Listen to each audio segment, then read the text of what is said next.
So if you decide that you are going to sew this and turn it right side out so that all the seams are on the inside, then you would take your right sides. So right now this is my right side. Is that like what I recommend is that you allow, and do everything you're going to do on this for the most part. Like if you're painting the face and paint the face on, if you're making it into a cat, like glue on the googly eyes, do all the things.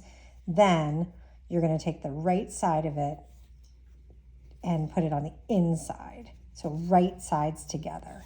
And then you can use thread for this, but remember, I still have an extra amount because I left a seam allowance. So that is where this is really important. I'm going to use this embroidery floss to show you, but you could use thread for this. If you do use thread, just note that the thread is much thinner and you definitely want to double it. So for this demonstration, I'm going to pretend like this is thread. It's a lot easier to show you with embroidery floss and thread on the camera. So then when you get this doubled, you can leave this unknotted at first. Sometimes when you're sewing, hand sewing, you can knot it. I find it easier to do it like I showed you in class, but if you had a knot, that's okay too.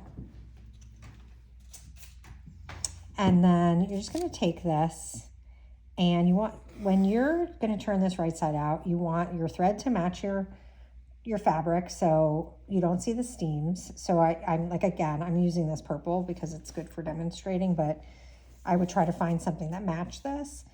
And then you want to try to sew very close. So I'm actually going to go around the edges instead of the kind of over under like I showed you, because then I know these stitches are very tight, but I'm also putting them pretty close together. So just as close together as we can get them to be.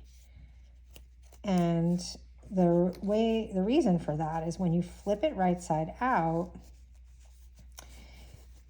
you want them to, you don't want a lot of space. So you'll end up with something like this. Now they would be the same color as the fabric, but you see how much smaller it's going to get all the way around. So that is why if you were going to hand sew seams and turn them right side out, you want to be sure to add a lot of seam allowance. So I'm going to stitch this and I will come back.